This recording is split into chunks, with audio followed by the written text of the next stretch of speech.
Blue Paytm fake news create చేస్తున్నారంటే విజయవాడ విమానాశ్రయం మూసేస్తున్నారా అని చెప్పిన దానికి ఇప్పుడు మన కూటమి ప్రభుత్వం క్లారిటీ ఇవ్వాల్సి వస్తుంది.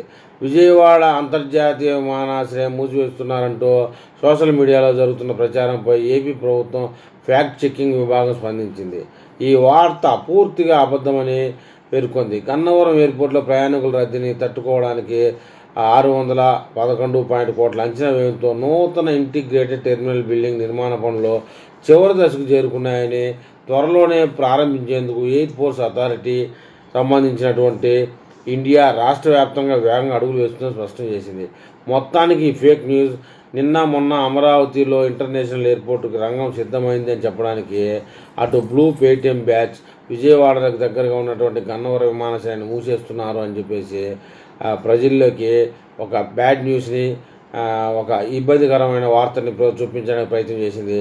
ఈ వార్తలు ఎలాంటి అబద్ధం లేదని చెప్పేసి కూటమి ప్రభుత్వంలో క్లారిటీ ఇచ్చిందండి.